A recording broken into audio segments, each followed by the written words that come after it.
За өглөөний мэнд хүргэе. Тойрогтой буюу Эрдэнэттэй ажиллаж байна. Харт тамхитай холбоотой асуудлуудыг бид нар хөндөж байгаа. Харт тамхи сэтгцэд нөлөөлөх донтолтой холбоотой асуудлыг бид нар бас хөндөж байна. За иргэдийн маань хувьд бол бас олон асуултуудыг асууж байна. Нийгэм тулгамдж байгаа онц аюултай зүйл болсон нь бол үнэхээр илэрхий байна.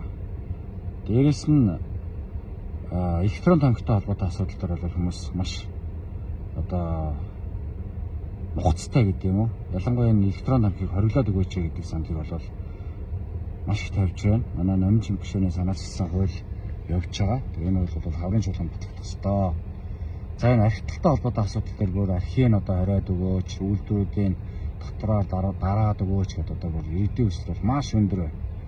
Тэгээ ингээ хэдийгээр хэрэглээний асуудал мэт боловч нөгөө талдаа донтолтоос үүдэлтэй маш их гэр бүлийн хүч хэрхийлэл гэмтэрхтэй холбоотой асуудлууд үүсэж байгаа гэдгийг бас иргэд маань бол ярьж байна. За ингээд харт тамхи мансууруулах бодис сэтгцтэй холбоотой, донтолтой холбоотой зөвлөгөө мэдээллүүдийг бид нар өгч байгаа. Хуулийн төслөд танилцуулж байгаа. Хуулийн дээр нэмэлт саналыг бас иргэдээр бичгээр авч байгаа. Тэгээд хаврын чуулганд энэ хуулийн төслийг бас өргөн байрна. Хууль зүйн дотоод хэргийн яам дээр бас энэ хуулийн төсөл явж байгаа юм байна лээ. Айл ал талаас нь санаагаа нэгтгэхэд хаврын чуулганд багтаагаад энэ хуулийн төслийг бас эцэлнэ гэдэг ийм төлөвлөгөөтэй давхар тойрогтой ажиллаж байна да.